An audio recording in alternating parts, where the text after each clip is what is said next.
여러분 안녕하십니까? 오늘도 프랑스 이야기를 이어가 보도록 하겠습니다. 앙리 4세가 죽은 뒤에 그의 아내 마리드 메디시스가 섭정으로 다스리던 시기의 이야기인데요. 마리의 맏아들이죠. 루이 13세도 등장하게 됩니다. 이 소년왕이 나라 망치는 엄마 내쫓고 가둬버렸다, 그런 얘기가 있는데요. 도대체 무슨 일이 벌어진 것인지 자세히 알아보도록 하겠습니다. 지난 두 번의 영상에서 마리드 메디시스가 프랑스 왕비가 되는 과정, 거기에 숨어있는 놀라운 음모론에 대해서 소개해드렸고요. 이어서 앙리 4세의 갑작스러운 죽음, 그 배후에 대한 미스테리를 소개해드린 바 있습니다. 앙리가 죽은 뒤에 마리는 곧바로 섭정에 오르게 되는데요. 맏아들 루이가 아직 9살이 되지 않았기 때문입니다. 그런데 마리가 섭정으로 다스리는 시기는 매우 혼란스러웠습니다. 앙리 4세와 달리 다수의 여론과 전혀 동떨어진 방향으로 나라를 이끌었기 때문인데요. 게다가 소위 심각한 국정농단까지 벌어져가지고 국민들의 반감이 점점 고조되었다고 하죠. 사실 마리는 어린 시절부터 누군가에게 의존하고 또 집착적인 성향을 드러냈다고 하는데요. 이런 마리를 지배하다시피 했던 이는 시녀인 레오노라 갈리가이였죠. 갈리가이는 마리가 프랑스 왕비가 된 뒤에도 그녀의 모든 선택과 행동을 통제했다고 알려져 있습니다. 또한 주술을 철저히 신봉했었는데요. 그러다 보니까 이 갈리가이가 다양한 주술 행위로 마리를 현혹시켰다는 거죠. 그리고 이를 통해서 지배력을 강화했다고 하는데요. 일설에 따르면 또 갈리가이는 남편 콘치니를 이용해서 마리를 육체적으로도 지배했다고 합니다. 한창 젊은 나이에 남편으로부터 거의 버림받다시피 그렇게 했던 말이 아닙니까? 그러다 보니까 밤마다 콘치니에게 위안을 받았다고 하는데, 이렇게 해서 영혼과 육체 모두 콘치니 부부에게 지배당하게 된 셈인 거죠. 말하자면 속세의 삼위일체가 만들어졌다, 그런 얘기인데요. 이는 마리에 대한 반란이 일어날 때마다 팜플렛에 단골로 등장하는 이야기였어요. 그런데 우리가 주의할 점은 있죠. 팜플렛에 있다는 것은 가려들을 점도 있다는 겁니다. 근거가 없진 않지만 과장된 면도 분명히 있으리라, 그렇게 짐작은 됩니다. 콘치니 부부는 이런 마리를 철저하게 이용했어요. 많은 영지를 가로챘고요. 그 다음에 여러 이권에도 손을 대가지고 금세 큰 부자가 되었다고 하죠. 프랑스 내 지지 기반이 전무하다 보니까 이들은 권력을 독점하지 않으면 힘에서 밀려버릴 수 있다, 이런 두려움이 있었거든요. 그래서 그 어떤 권력도 양보하려고 하지 않았답니다. 정부 요직에다가 자기들이 믿을 수 있는 이탈리아 사람들만 내리꽂았다고 하고요. 그 다음에 군권을 장악하기 위해서 콘치니 스스로가 프랑스군 총사령관에 올랐는데요. 근데 이게 너무나 어이가 없었던 게 뭐냐면은 그가 전쟁 경험이 전무했다는 거죠. 이런 식의 국정농단은 당장 프랑스인들의 거센 반발을 불러들였습니다. 마리를 국민들이 싫어한 이유는 여러 가지가 있었다고 하는데요. 작은 것부터 살펴보자 그러면은 마리는 불어를 잘 못했대요. 할 수는 있었지만 아주 서툴렀고, 그러다 보니까 쓰지 않게 됐던 것인데요. 이것부터가 다른 나라에서 온 사람이다, 이런 식의 거부감을 주는 요인이 되었죠. 그런데 보다 중요한 이유는 그녀의 정치적 입장이 다수 여론과는 너무나 동떨어져 있었다는 겁니다. 마리가 밀어붙이는 정책들은 하나같이 과거로 되돌리는 수구적인 것들 뿐이었거든요. 본래 프랑스는 가톨릭 국가였지만 위그노 전쟁이라는 엄청난 참상을 겪었지 않습니까? 그래서 앙리 4세 때부터는 종교에 휘둘리지 않고 국익을 챙기는 걸 우선시했습니다. 교황청의 요구라도 국익에 맞지 않으면 가볍게 거부했고요. 늘 가톨릭을 대변하는 합스부르크와도 강경한 대립을 하고 있었죠. 슐리공이 추진한 부국강병책도 왕이나 영주의 이익이 아니라 철저하게 강력한 국력을 갖추기 위한 그런 노력이었거든요. 이는 최종 결정권자인 앙리 4세가 구시대의 질서에 얽매이지 않는 자유로운 발상의 소유자였기 때문에 가능했던 일이겠죠. 하지만 마리는 철저하게 구시대 질서를 대변하는 그런 인물이었습니다. 그러다 보니까 남편 앙리의 정책을 손바닥 뒤집듯이 모두 뒤집어 버렸어요. 이는 콘치니 부부의 이해관계와도 딱 맞아떨어지는 거죠. 프랑스 내 기반이 전무하다시피 하니까 이들은 합스부르크나 교황이라는 외세를 끌어들일 수밖에 없었던 겁니다. 의존도가 높아지면 당연히 비용도 늘어나겠죠. 약점을 잡은 합스부르크나 교황청에서 연이어 무리한 요구들을 해오는데, 근데 이들은 이 요구에 그냥 끌려다니기만 했어요. 마리는 교황청의 요구에 따라서 낭트 칙령을 무력화하려는 시도를 하게 되거든요. 그런데 낭트 칙령이 뭡니까? 남편 앙리가 결혼 전에 그리도 어렵게 이뤄낸 성과물인 거죠. 그 오랜 갈등과 전쟁을 종식시키는 거고 평화와 번영을 가져온 시작점이라고 할 수 있는데, 그런데 종교 이념에 따라서 이 낭트 칙령을 무력화하겠다, 이런 얘기거든요. 그러니까 로마 교황청의 입장도 충분히 이해는 되죠. 낭트 칙령은 그야말로 목에 걸려있는 가시와도 같아요. 왜냐하면 이게 선례가 되다 보면 이제 온 유럽에서 신교도들이 확산하는 것을 막을 방법이 없어지는 거죠. 그러다 보니까 그만큼 치열하게 이런 요구를 해온 것인데요. 프랑스 내에도 마리의 이런 시도를 지지하는 이들이 없진 않았어요. 그간 발언권이 없었던 가톨릭 강경파들이 다시 결집한 건데요. 이들은 소수에 불과했지만 마리를 열렬히 지지하면서 똘똘 뭉쳤어요. 이들은 과거에서 배운 교훈 따위 이런 건 없죠. 이들은 온 나라가 다시 지옥으로 변하더라도 뭐가 중요하냐면 자기 종교를 위해서 위그노들을 말살시켜야 된다. 이제 이게 이들의 소신인 거죠. 하지만 이들의 시도는 곧 엄청난 역풍을 맞게 됩니다. 프랑스 사람들 대다수가 어느새 종교적인 열정과 광기에서는 깨어나 있는 상태였거든요. 그리고 앙리 4세 치세 동안에 제법 긴 평화의 시기를 보냈고요. 그 다음에 번영이라는 게 뭔지 자기가 맛을 봤기 때문에 절대 과거로 돌아갈 수가 없다. 이렇게 생각하는 사람들이 많았어요. 그러다 보니까 낭트 칙령을 무력화한다는 소식이 이들에게 전해지자마자 곧바로 전국적인 저항이 일어난 거죠. 금방이라도 정권이 뒤집힐 것 같은 그런 위기 상황이 되다 보니까 겁을 바짝 집어먹은 마리랑 콘치니 부부가 굴복을 하게 됩니다. 그래서 낭트 칙령을 다시 승인하지 않을 수가 없었어요. 이 사건으로 마리의 권위는 어떻게 됐을까요? 크게 실추되고 말았겠죠. 그러자 이번에 귀족들이 나섰어요. 이번 사건에 고무돼가지고 이들은 이탈리아인들의 권력 독점에 강하게 저항하기 시작한 거죠. 그리고 국정농단을 시정해라 이렇게 요구를 했는데, 즉 콘치니의 퇴진을 요구하기 시작한 겁니다. 자, 이런 혼란기에도 루이는 무럭무럭 자라고 있었습니다. 앙리 4세는요, 정실과 사생아 구분 없이 아이들을 길러야 된다. 그래가지고 생제르맹 앙레라고 하는 궁전에 이들을 모두 모아서 길렀어요. 왕자랑 공주들은 말하자면은 계급장 떼고 동등한 조건에서 부친의 사랑을 얻기 위해서 노력해야 했다. 이런 말이 되겠는데요. 루이는 부친의 사랑을 간절히 원했지만 그렇게 이쁨 받고 자란 아이는 아닙니다. 어릴 때부터 성격이 좀 까다로웠대요. 그리고 변덕이 좀 심했나 본데. 그리고 이 루이에게는 컴플렉스가 좀 있었습니다. 말을 심하게 더듬었는데요. 이게 너무 심하다 보니까 그 뒤로도 말하는 걸 그리 좋아하지 않았다. 그렇게 되죠. 이러다 보니까 앙리의 눈에는 이 어린 루이가 어떻게 보였을까요? 좀 어리숙해 보였겠고, 그 다음에 또 반항적으로 여겨질 때도 있었겠죠. 그러다가 이제 부친 앙리 4세가 갑자기 살해된 뒤에 루이는 9살 생일을 앞두고서 왕위에 오르게 됩니다. 이런 루이를 어릴 때부터 헌신적으로 보살펴준 그런 이들이 있었죠. 니콜라드 로피탈은 루이의 경호대장이었고요. 그 다음에 미남으로 소문난 샤를 달베르는 루이를 섬기는 궁정 귀족이었는데요. 아빠인 앙리 4세에게서 이제 남자답고 씩씩한 성격을 물려받은 루이는 어려서부터 사냥을 정말 좋아했답니다. 그런데 이거는 샤를 달베르 때문이었는데요. 샤를 달베르는 사냥의 달인이었다 이렇게 전해지죠. 그와 함께 하면서 루이는 사냥에 홀딱 빠져버렸는데요. 어린 루이에 대한 이들의 충성심은 그야말로 대단했다고 합니다. 그래서 이들과 함께 지내면서 루이는 어린 시절의 컴플렉스를 극복하고 그 다음 자존감도 되찾고 그리고 사춘기에 접어들면서 제법 왕다운 면모를 보여주기 시작했다고 합니다.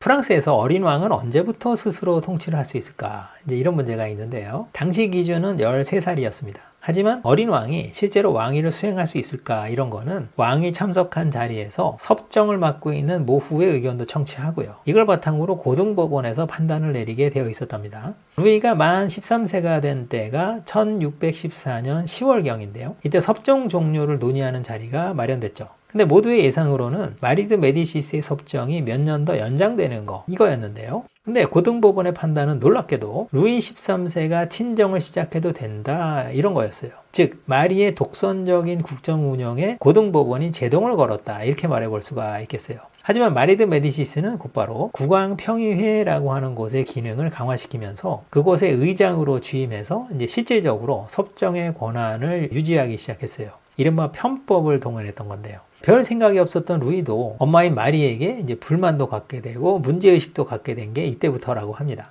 이러한 편법이 좋게 보일 리는 없겠죠? 많은 비판이 쏟아졌는데 그렇다고 순순히 물러설 마리가 아니었어요. 코너에 몰린 셈이 되다 보니까 이 마리 드 메디시스는 상황을 반전시키기 위해서 스페인 합스부르크하고 혼담을 추진했습니다. 그것도 아들, 딸 모두를 결혼시키는 그런 겹사돈을 추진한 건데요. 이 과정에서 많은 이익을 챙길 수밖에 없는 건 스페인 쪽이겠죠? 늘 그렇듯이 아쉬운 쪽에서 손해를 볼 수밖에 없는 건데 이 역시 국민들의 정서에 반하는 것이었어요. 근데 마리는 아랑곳하지 않고 이제 밀어붙였습니다. 그래서 1615년에 14살이 된 루이는 동갑인 펠리페 3세의 딸이죠. 안나 마리아 마우리시아와 결혼하게 되었고요. 그 다음에 루이의 한 살 아래 동생인 엘리자베트는 3살 어린 펠리페 4세와 결혼하게 되었어요. 안나 마리아는 결혼한 뒤에 안 도트리슈라고 불리게 되었고요. 엘리자베트는 이사벨 드 부르본이라고 불리게 되었는데 둘 다 예쁘다고 소문난 공주였습니다. 그래서 예쁜 아내를 맡게 되었는데 루이는 불만이 많았습니다. 자기는 물론이고요. 국민들 모두가 반대하는 결혼 아닙니까? 그런데 엄마가 밀어붙인 거죠. 그래서 억지로 한다 이런 느낌을 이제 떨칠 수가 없었던 것 같아요. 그래서 아내를 좀 마음에 들어 하지 않았다. 이제 그런 얘기가 있습니다. 다수의 반대를 무릅쓰고 일방적으로 폭주하는 이런 권력이 지속될 리는 없겠죠. 가뜩이나 기반이 허약해가지고 외세에 의존하는 말이다 보니까 이에 대한 불만이 거센 반발로 이어지게 됐는데요. 가장 먼저 전면에 나선 세력은 아무래도 신교도들이었습니다. 신교도인 위그노들은 마리와 콘치니 부부를 강력하게 의심하고 있었어요. 겉으로야 낭트 칙령을 존중한다 이렇게 말은 하면서도 로마 교황청이나 스페인에 휘둘리고 있었기 때문에 언제 배신할지 모르겠다는 거죠. 게다가 신교도들의 최후의 방어선으로 삼고 있는 요새들을 하나하나 무력화시키려고 시도하고 있었거든요. 이거는 그 의도가 빤히 보이는 거죠. 언제든지 대대적인 탄압을 하기 위해서 하고 있는 그런 사전 정지 작업처럼 그렇게 보였어요. 이에 대해서 신교도의 리더라고 할 수 있는 꽁대공이 깃발을 들었습니다. 앙리 2세 드 부르봉 이 친구인데 루이의 친척이죠. 그리고 왕위 계승자입니다. 루이에겐 아래로 가스통이라는 남동생이 있었는데요. 그 다음 순위가 바로 이 꽁대공인 겁니다. 꽁대공 앙리 2세는 아빠가 앙리 1세 드 부르봉이죠. 위그노 총대장으로서 성 바르톨로메오 축일 대학살 때 앙리 4세와 함께 있다가 천신반고 끝에 살아남았던 그 꽁대공 기억하시는 분들 계실 거예요. 이 앙리 2세 드 부르봉 꽁대공은 부친을 닮아서 용맹하고 결단력이 있었습니다. 죽음을 두려워하지 않는 그가 이제 깃발을 들은 거예요. 그래서 많은 이들이 그의 주변에 몰려들었다고 합니다. 갑자기 거대한 세력이 반란을 일으키자 콘치니는 싸워볼 엄두도 내지 못하고 바로 꼬리를 내렸대요. 그렇게 해서 전국은 꽁대공이 장악하게 되었는데요. 마리는 꽁대공에게 막대한 돈을 지급하고요. 그다음 위그노들의 거주지는 건드리지 않겠다 이런 굴욕적인 조약을 체결하게 됩니다. 그런데 승리감에 도취해가지고 이 꽁대가 큰 실수를 저지르고 말았어요. 본래 그가 반란을 일으킬 때 가장 중요한 목표가 뭐냐면 콘치니를 몰아내는 것이었는데요. 마리의 설득에 넘어가서 마음이 약해지다 보니까 콘치니를 그대로 두고 말았던 거죠. 얼마 뒤에 그는 반격을 당합니다. 마리 드 메디시스는 루이를 압박해가지고 명을 받아낸 다음에 꽁대공을 전격 체포하고 감옥에 수감했던 건데요. 이렇게 하고 나서 마리와 콘치니 부부는 문제가 해결됐다. 그런 식으로 서로들 축배를 들었나 본데 이건 큰 오산이었죠. 온 국민의 기대를 한 몸에 받고 있던 꽁대공이 아무런 잘못도 없이 잡혀갔다 이런 소식이 퍼지니까 전국 곳곳에서 이번엔 더 큰 반란이 터져 나왔던 겁니다. 사태가 걷잡을 수 없이 심각해진 가운데 이제 국왕인 루이가 자신의 신복인 샤를 달베르하고요 니콜라 드 로피탈하고 심각한 얘기를 나누고 있었습니다. 엄마로부터 꽁대공을 체포하라 이런 식의 압박을 받았을 때 고민 많이 했거든요. 근데 그 뒤로 이 루이는 결심을 굳힌 상태였어요. 뭐냐면은 엄마와 콘치니 부부를 그대로 두면 안 되겠다 이렇게 마음을 먹은 거죠. 이미 오래전부터 샤를하고 니콜라도 줄기차게 설득했죠. 하루라도 빨리 쿠데타를 해야 된다. 그래서 전국을 장악해야 된다. 이제 그런 겁니다. 이제 엄마가 나라 망치고 있다. 이런 얘기예요. 그런데 부하들 모두를 잃을 수도 있는 사실은 위험한 도박이거든요. 근데 마침내 루이가 결단을 내립니다. 샤를과 니콜라는 적어도 루브르 궁전 내에서는 휘하의 병력을 부릴 수 있는 막강한 권한을 갖고 있었습니다. 그래서 이들은 체포해야 되는 이들의 동선을 면밀히 확인하고요. 그리고는 쿠데타 계획을 완벽하게 세웠어요. 준비가 다 된 다음에 이 샤를하고 니콜라가 다시 루이를 찾았습니다. 한 가지 아주 특별한 승인이 필요하다는 건데요. 이번에 거사에서 콘치니를 체포하는 게 핵심인데 그가 체포 과정에서 저항하면은 바로 죽여도 되겠습니까? 이렇게 물어본 거죠. 루이가 잠시 생각에 잠겼습니다. 콘치니는 프랑스군을 지휘하는 총사령관이에요. 그래서 그에게 조금이라도 여유를 주면은 바로 되치기를 당할 수가 있는 겁니다. 그러다 보니까 이 친구들이 현장에서 죽이고 싶어 하는구나. 바로 의도를 알아차렸어요. 그리고는 고민 좀 하다가 답을 내려줬죠. 저항하면 즉시 죽여도 좋다. 샤를하고 니콜라는 안도의 숨을 쉬면서 즉시 거사에 나섰어요. 그들은 아주 기민하게 움직였는데요. 병력을 풀어서 모후인 마리와 시녀 갈리가이 등을 체포했고요. 그 다음에 또 관련자들도 줄줄이 잡아들였어요. 너무나 전격적으로 벌어진 일이라 아무 소동도 없이 일사천리로 그렇게 궁궐이 진압이 되었거든요. 근데 이런 일이 벌어지고 있는지 알 도리가 없는 콘치니가 그 시각에 이제 경호원들을 대동하고 루브르 궁전에 들어서고 있었나 봐요. 루브르 성문에는 늘 경비대가 있죠. 그렇기 때문에 그날따라 좀 경비대가 많네. 그런 정도로 생각하고 대수롭지 않게 이 도계교를 지나고 있었습니다. 그때 샤를하고 니콜라가 그에게 인사를 하면서 다가왔죠. 그리고 경비대가 자연스럽게 그를 에워쌌는데요. 그래서 무슨 일입니까? 이렇게 물었더니 니콜라가 말한 거죠. 국왕의 명에 의해 너를 반역죄로 체포한다. 콘치니는 귀를 의심했죠. 아니 나를 체포한다고? 반역죄로? 그 어린 국왕이? 그 다음에 마리는 도대체 이 일은 알고 있나? 많은 생각들이 지나갔겠죠. 그런데 이 콘치니가 보통 눈치가 빠른 사람이 아니거든요. 그는 상황 파악을 끝내고서 무기를 꺼내들지 않았어요. 그리고 경호원들도 제지시키면서 이제 말로 풀어보려고 했었죠. 총을 들고 있는 경비대하고 지금 싸움이 붙어봐야 함정에 빠질 게 뻔하다고 본 거예요. 그래서 나를 체포한다고 딱 이 한마디 했을 뿐이에요. 근데 갑자기 니콜라 드 로피탈이 외쳤습니다. 이거 저항이다! 이렇게 외친 거죠. 그러자 이제 샤를 달베르의 총이 가장 먼저 불을 뿜었고요. 다른 경비대원들도 일제 사격을 시작했습니다. 당시에 나는 새도 떨어뜨린다라고 했던 콘치니로서는 너무나 황망한 그런 최후가 아닐 수 없어요. 쏟아지는 총탄을 맞으면서 그는 그 자리에서 죽고 말았는데요. 그는 죽은 뒤에 더 끔찍한 일을 당했죠. 그를 향한 사람들의 증오가 상상을 초월했기 때문인데요. 사람들은 이미 죽은 그를 다시 교수대에 내걸었다고 합니다. 그의 죽음을 눈으로 보려는 이들이 너무나 많았기 때문입니다. 그 후에 그를 조용히 매장했는데 여전히 분노를 삭히지 못한 사람들은 그의 무덤도 가만두지 않았다고 하죠. 그의 시신을 꺼낸 이들은 광기에 사로잡혀가지고 그걸 이제 조각내기 시작했고 그다음에 각자 가지고 가서 불태우기 시작했습니다. 그의 타고 남은 재 있지 않습니까? 이게 또 사겠다는 사람이 그렇게 많았대요. 그래서 높은 가격에 판매되었다고 합니다. 마리 드 메디시스는 블루아 성에 유폐되었어요. 외부와 연락은 물론이고요. 자기 방 밖으로 한 발짝도 나갈 수 없는 그런 연금 상태가 되었고요. 그 다음에 체포된 갈리가이는 주술 혐의로 기소돼서 광장에서 참수가 되었습니다. 참으로 덧없는 최후라고 하겠죠. 파리에 올 때 아무것도 없이 왔었거든요. 근데 이들은 마리가 섭정이 된 뒤에는 엄청난 부와 권력을 누리게 된 거죠. 하지만 죽으면서 그 어느 것 하나 챙겨간 게 없었습니다. 자, 이렇게 해서 루이의 쿠데타가 성공을 거뒀습니다. 루이는 콘치니 부부의 모든 영지와 재산을 뺏어서 자신이 아끼는 샤를 달베르에게 주었습니다. 린느 공작으로도 불린 샤를 달베르가 갑자기 프랑스 최고의 권력자로 올라서게 된 거고요. 니콜라 드 로피탈도 엄청난 영지를 하사받고 비트리 후작에 임명되게 되었죠. 자, 이렇게 루이는 친위 쿠데타로 이제 모친인 마리를 몰아내고 친정을 시작합니다. 하지만 그도 그 다음에 또 그의 부하들도 국정 경험이라는 게 없죠. 모든 게 서툴 수밖에 없었습니다. 그러다 보니까 다시 프랑스는 대혼란에 빠지게 되는데요. 이것을 기회로 마리 드 메디시스가 재기에 성공하게 됩니다. 이때 등장하는 인물이 있죠.